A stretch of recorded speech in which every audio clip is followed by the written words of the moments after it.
പണം കൊണ്ടും പവർ കൊണ്ടും പത്രാസ് കൊണ്ടും ദുനിയാവിലെ നമുക്ക് വിലയുള്ളൂ. 6 അടി മണ്ണിലേക്ക് വെച്ചാൽ പൈസക്കാരനും പാവപ്പെട്ടോനും മൂത്തു പതിഞ്ഞോനും നീണ്ടോനും കറുത്തോനും വെളുത്തോനും അള്ളാന്റെ കണ്ണിൽ ഒരൊറ്റ പേരേയുള്ളൂ, മയ്യത്ത്. പണക്കാരന് കസവിന്റെ നേരിയതിൽ അല്ലടക്കാറുള്ളത് മണ്ണോട് ചേരുന്ന 3 വെള്ളത്തുണി. പണക്കാരിയാണെങ്കിലും പാവപ്പെട്ടവളാണെങ്കിലും കാത്തരി മണ്ണോ കാത്തരി പൊണ്ണോ പടച്ചറപ്പിന്റെ കബറിലേക്ക് കൊണ്ടുപോകാൻ പറ്റാറില്ല.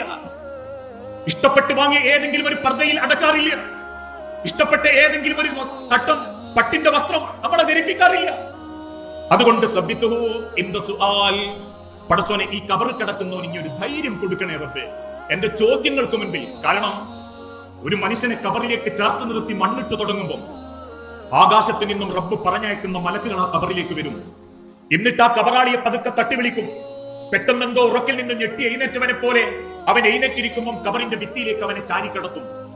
എന്നിട്ട് റബ്ബിന്റെ മലക്കുകൾ ചോദിക്കുന്ന ചില ചോദ്യങ്ങളുണ്ട്. ആ ചോദ്യത്തിന് നാദാ അല്ലാഹുമ്മ അൽഹിംഹുൽ ജവാബ്.